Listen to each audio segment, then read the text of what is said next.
ये वो लोग हैं जो झूठ फैलाकर और फिर उन्माद करते हैं। अरे अभी माननीय सुप्रीम कोर्ट ने इसे अल्पसंख्यक दर्जा बरकरार किया है। ये फैसला आने के बाद भी ये एक सांसद के स्तर से ये कहा जा रहा है, ये अपने आप में चिंता का विषय है। माननीय सांसद महोदय दिन रात झूठ बोलने की फैक्ट्री बन चुके हैं। अगर हम ये कहें कि झूठ बोलने के वो सरदार हैं तो ये अतिशयोक्ति नहीं होगी, क्योंकि जिस प्रकार उन्होंने सुप्रीम कोर्ट का फैसला आने के बाद भी ये बात कही कि ये ज़मीन जो है राजा महेंद्र प्रताप की ज़मीन पर ये यूनिवर्सिटी बनी हुई, ये सरासर गलत बयानी क्यों करते हैं।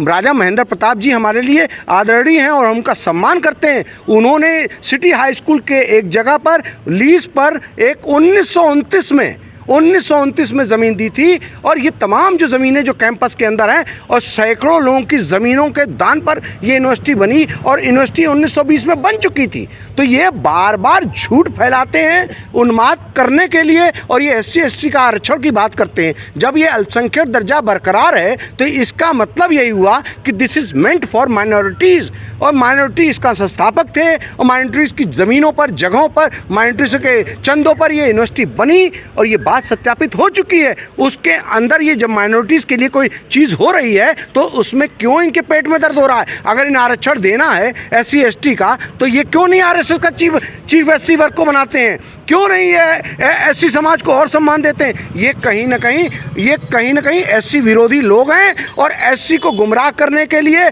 और अपनी राजनीति, झूठी राजनीति फैलाने के लिए, जिस प्रकार देख रहे होंगे आप संभल के अंदर झूठ फैला करके दुनिया भर का, आप ये मस्जिदों के अंदर मंदिर तलाशने वाले ये गैंग हैं। ये वो गैंग है जो देश के अंदर नफरत का माहौल हर समय बना रहे, हर वक्त लोग उन्माद में फंसे रहें। ये वो लोग हैं, ये सुकून नहीं चाहते। देश के अमन और शांति के लिए ये बहुत हानिकारक लोग हैं, और ऐसे लोगों का कहीं ना कहीं सामाजिक बहिष्कार होना चाहिए। और ऐसे जो लोग जिस तरह से पूरे सिस्टम को कहीं ना कहीं उथल पुथल करना चाहते हैं, इनको होश में आ जाना चाहिए, क्योंकि देश अमन और शांति से ही आगे बढ़ सकता है। और हमें अपने देश की चिंता है, और हमें देश की चिंता है कि देश हमारा आगे जाना चाहिए। ये नकारात्मक लोग, नफरत और घृणा के सौदागर देश को पीछे ले जाना चाहते हैं, देश के अंदर गृह युद्ध कराना चाहते हैं। ऐसे लोगों को रोका जाना अति आवश्यक है। मैं माननीय राष्ट्रपति महोदया से ये अपील करना चाहता हूँ कि आप देश पर नज़र बनाएं, क्योंकि देश के अंदर ऐसे हानिकारक तत्व जो है हावी हो चुके हैं कि कहीं ना कहीं झूठ फैला करके, जैसे आपने देखे बाबरी मस्जिद का अंदर जो फैसला आया, क्या झूठ फैलाया गया कि ये मंदिर तोड़ के बाबरी मस्जिद बनाई गई। जो सुप्रीम कोर्ट का वर्डिक्ट है, जो फैसला है, उसके अंदर साफ है कि यहाँ कोई मंदिर तोड़ करके मस्जिद नहीं बनाई गई। इसी तरह आरक्षण नहीं लागू होना चाहिए।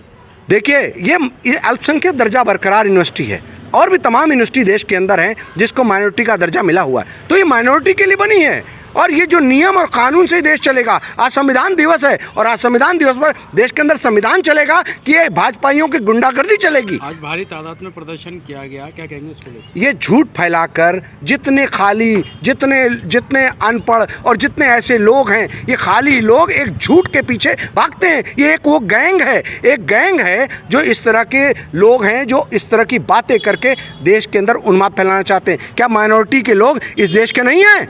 वो लोग अगर शिक्षित हो गए तो उनके पेट में दर्द क्यों है? अरे तुम्हें बनाना है कि यूनिवर्सिटी और बना लो। क्या नाम है आपका? इंजीनियर आगा यूनुस, कांग्रेस नेता अलीगढ़।